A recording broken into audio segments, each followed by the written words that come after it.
দখলদার ইসরায়েলি বাহিনী এবং নিরীহ ফিলিস্তিনিদের মধ্যে এবং যুক্তরাষ্ট্র হুতি বাহিনীদের মধ্যে ভয়াবহ যুদ্ধ চলছে। আর এই মুহূর্তে আমাদের হাতে এসছে যুদ্ধের ভয়ঙ্কর কিছু গুরুত্বপূর্ণ আপডেট সংবাদ। প্রথমেই জানাবো ইয়েমেনের বুকে রক্তের নদী, আমেরিকার নির্মম যুদ্ধ অপরাধের ধারাবাহিকতা। আনসারুল্লাহ হুতি আন্দোলন পরিচালিত মিডিয়ার বরাদ্দে ইরানের পেস টিভি জানিয়েছে, গতরাতে সানার উত্তর অঞ্চলে জেলা বানি আল হারিতে হামলা চালিয়েছে মার্কিন বাহিনী। এতে নারী ও শিশু সহ অন্তত ৮ জন নিহত হয়েছে। চলতি বছরে মার্চের মাঝামাঝি সময় থেকে এখন পর্যন্ত ইয়েমেনে প্রায় ৮ শতাধিক বিমান হামলা চালিয়েছে মার্কিন যুক্তরাষ্ট্র। এতে নিহত হয়েছে ২২৮ জনের বেশি নিরীহ ইয়েমেনের নাগরিক। এরপর জানাবো পাকিস্তানের সব বিমানবন্দরে সর্বোচ্চ সতর্কতা জারি নিরাপত্তা জোরদার। ভারত নিয়ন্ত্রিত কাশ্মীরের পহেলগাঁওয়ে সম্প্রতি হামলা ও চলমান উত্তেজনার কারণে পাকিস্তানের সব বিমানবন্দরকে হাই অ্যালার্টে রাখা হয়েছে। নিরাপত্তা ব্যবস্থা, নজরদারি প্রোটোকল আগের তুলনায় বহুগুণে জোরদার করা হয়েছে বলে জানিয়েছে দেশটির বেসামরিক বিমান চলাচল কর্তৃপক্ষ। আজ দ্য এক্সপ্রেস ট্রিবিউনের প্রতিবেদনে সব তথ্য জানানো হয়েছে। উল্লেখ্য, যে কোনো সময় ভারত পাকিস্তানে হামলা করতে পারে এমন আশঙ্কার পরে এমন সিদ্ধান্ত গ্রহণ করা হয়েছে।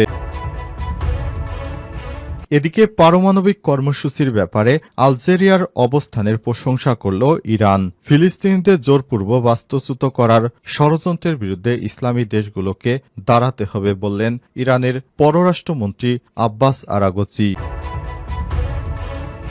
এদিকে পাকিস্তানকে সমর্থন করে পোস্ট দেওয়ার অপরাধে আসামে গ্রেপ্তার ৩০।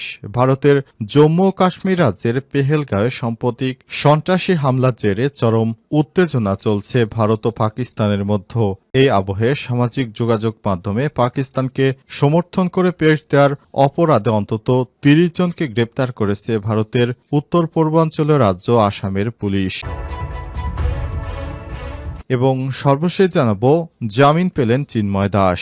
রাষ্ট্রদ্রোহ মামলায় প্রাক্তন ইসকন নেতা চিন্ময় কৃষ্ণ দাস ব্রহ্মচারীকে জামিন দিয়েছে হাইকোর্ট। আজ ৩০ এপ্রিল বিচারপতি আতোয়ার রহমান ও বিচারপতি আলী রেজার হাইকোর্ট বেঞ্চ এ রায় দেন। প্রিয় দর্শক, এতক্ষণ শুনছিলেন সংবাদ শিরোনাম, এবারে বিস্তারিত।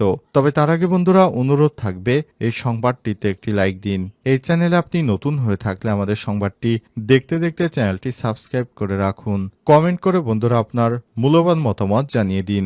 আর ভারত ও পাকিস্তানের মধ্যে যুদ্ধ হলে আপনি কোন দেশকে সমর্থন করবেন কমেন্ট করে বিশ্ববাসীকে জানিয়ে দিন। এবারে বিস্তারিত। পারমাণবিক কর্মসূচির ব্যাপারে আলজেরিয়ার অবস্থানের প্রশংসা করল ইরান। ফিলিস্তিনিদের জোরপূর্বক বাস্তুচ্যুত করার ষড়যন্ত্রের বিরুদ্ধে ইসলামী দেশগুলোকে দাঁড়াতে হবে বললেন আরাগচি। পাঁচ টুডে ইসলামী প্রজাতন্ত্র ইরানের পররাষ্ট্রমন্ত্রী ফিলিস্তিনি জনগণের অধিকারকে সমর্থন করার জন্য ইসলামী সহযোগিতা সংস্থা সহ আন্তর্জাতিক ফোরামে ইরান ও আলজেরিয়ার মধ্যে সহযোগিতা জোরদার করার গুরুত্বের উপর জোর দিয়েছে। ইরানে পররাষ্ট্রমন্ত্রী সাইদ আব্বাস আরাগচি আজ সন্ধ্যায় আলজেরিয়ার পররাষ্ট্রমন্ত্রী আহমেদ আত্তাফের সঙ্গে দ্বিপক্ষীয় সম্পর্ক এবং আঞ্চলিক ও আন্তর্জাতিক উন্নয়নে টেলিফোনে এক মতবিনিময় সভা করেছেন। পাঁচ টুডে আরও জানিয়েছে, ফোন আলাপে আরাগচি গাজা এবং পশ্চিম তীরে দখলকৃত ফিলিস্তিনি অঞ্চলে ইহুদিবাদী সরকারের অপরাধ বৃদ্ধির পাশাপাশি লেবাননের বিরুদ্ধে তাদের ক্রমাগত আক্রমণের কথা উল্লেখ করা হয়। সেই সঙ্গে তিনি অসহায় ফিলিস্তিনি জনগণের উপর হত্যা ও গণহত্যা বন্ধ করতে এবং ফিলিস্তিনিদেরকে তাদের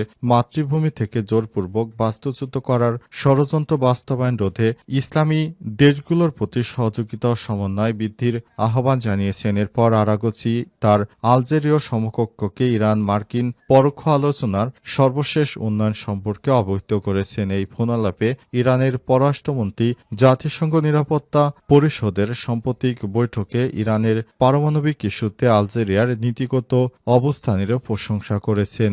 আলজেরিয়ার পররাষ্ট্রমন্ত্রী এই অঞ্চলে ইসরায়েলের অব্যাহত নিরাপত্তাহীনতা সৃষ্টির বিষয়ে গভীর উদ্বেগ প্রকাশ করেছে এবং অধিকৃত ফিলিস্তিনে নিরীহ মানুষ হত্যার নিন্দা জানিয়েছে। পাশাপাশি তিনি এসব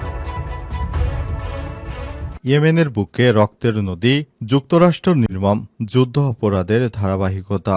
পাসটুডে জানিয়েছে ইয়েমেনের রাজধানী সানাসহ কয়েকটি শহরে মার্কিন যুদ্ধবিমানে নতুন হামলায় বিপুল সংখ্যক মানুষ হতাহত হয়েছে। আনসারুল্লাহ হুতি আন্দোলন পরিচালিত মিডিয়ার বরাত দিয়ে ইরানের পেজ টিভি জানিয়েছে গতরাতে সানার উত্তরের জেলা বানিয়াল হারিতে হামলা চালায় মার্কিন বাহিনী। এতে নারী ও শিশু সহ অন্তত ৮ জন শহীদ হয়েছে। চলতি বছরের মার্চের মাঝামাঝি সময় থেকে এখন পর্যন্ত ইয়েমেনে ৮ শতাধিক হামলা চালিয়েছে যুক্তরাষ্ট্র। এতে নিহত হয়েছে ২২৮ জনের বেশি। পাসটুডের খবরে বলা হয়েছে আজ মার্কিন যুদ্ধ বিমানগুলো ইয়েমেনের আল জাওব প্রদেশে বার্ত আল আনান অঞ্চলে ৪ বার বোমা হামলা চালিয়েছে। এছাড়াও সাদা শহরের একটি কারাগারে বোমা হামলার সময় কয়েকজন মানুষ হতাহত হয়েছে। সাদা শহরে বেসামরিক প্রতিরক্ষা বাহিনী এবং নিরাপত্তা বিভাগের কর্মীরা আহতদের চিকিৎসা এবং ধ্বংসস্তূপের নিচ থেকে নিহতদের মৃতদেহ বের করার চেষ্টা করছেন। প্রত্যক্ষদর্শীরা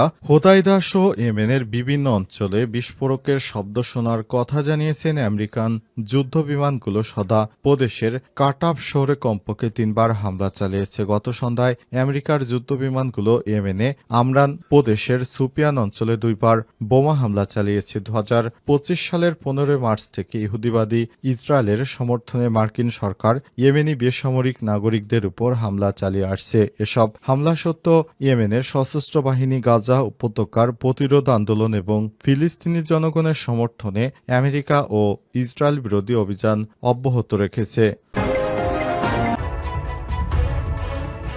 পাকিস্তানের সব বিমানবন্দরে সর্বোচ্চ সতর্কতা জারি। ভারত নিয়ন্ত্রিত কাশ্মীরের পহেলগাঁও সাম্প্রতিক হামলা চলমান উত্তেজনার কারণে পাকিস্তানের সব বিমানবন্দরকে হাই অ্যালার্টে রাখা হয়েছে।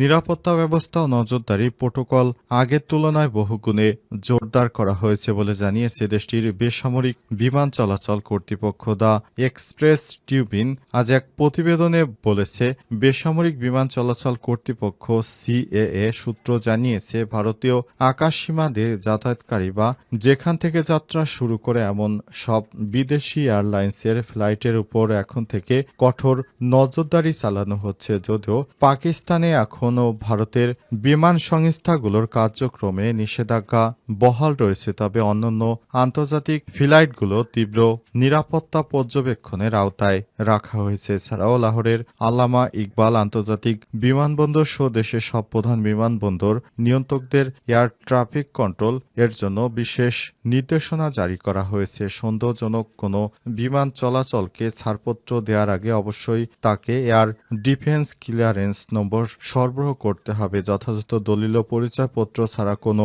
বিমানকে উড্ডয়নের অনুমতি দেওয়া হবে না।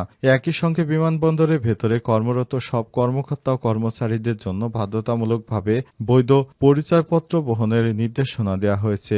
যাদের কাছে বৈধ পরিচয়পত্র নেই তাদের বিমানবন্দরে এলাকায় প্রবেশে নিষেধাজ্ঞা জারি করা হয়েছে। বিশেষত এই মুহূর্তে ভারত থেকে অনেক বিশৃঙ্খলাকারীদেরকে পাকিস্তানে ঢুকিয়ে তারপর সেখানে আত্মঘাতী হামলার চেষ্টা চালিয়ে যাচ্ছে ভারতের সরকার। পারমাণবিক কর্মসূচির ব্যাপারে আলজেরিয়ার অবস্থানের প্রশংসা করল ইরান। ফিলিস্তিনিদের জোরপূর্বক বাস্তুচ্যুত করার ষড়যন্ত্রের বিরুদ্ধে ইসলামী দেশগুলোকে দাঁড়াতে হবে বলে নারাগোজি। পাসটুডে ইসলামী প্রজাতন্ত্র ইরানের পররাষ্ট্রমন্ত্রী জামিন পেলেন চিন্ময় দাস।